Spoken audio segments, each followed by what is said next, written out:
Mga ginagawa ng isang lola. Number 1, action! Sexy na. Ano yun? Sige, tuloy. Uy, ulitin mo nga. 1, 2, 3, go. Nagamati. Ano yan? Macho! Macho! Macho!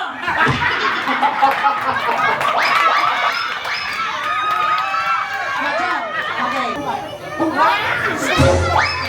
Nagsasobra si Lola. Next! Up!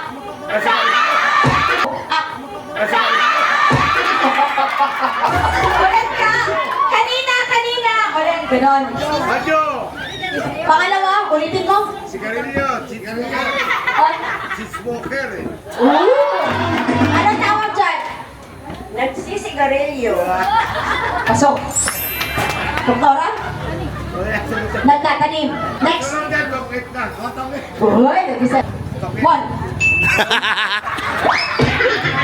Lahat na ata ng ano, hindi ko na kay Lola ah.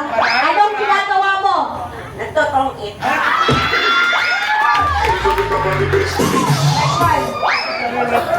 Nakaplansya si Doktora. Yan? Namimilo. Naghugas ng plato tapos na. Opo. Nasabi na kanina. Mga dahilan kung bakit nagtatampo ang isang lola. Walang ira! Hindi ka lang ba? Number 1. Kung minsan may pera, andyan sila. Ay, nung wala akong pera, wala sila. Nung may pera na ako, andyan sila lahat. Ano nasaktan kayo, no? Ito lang. Ano ba? Walang pang shop. Walang pang shop. Uy, kung nasan kang kakain? Ano ba? Nasisigawan.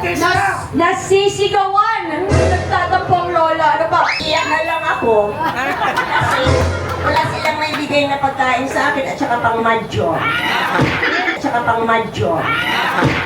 No, sabi niya ganun sa akin ng mga apo ko. Now you have plenty of money.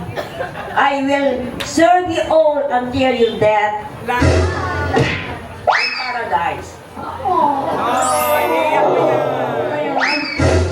O next category na po tayo. Parang nakonsensya tuloy ako, ha? Ano? Okay na? Marami pa. Okay. Wala, may tanong kasi ako, may dalawang 500 ka ba dyan? Anong sagot mo? Ako meron.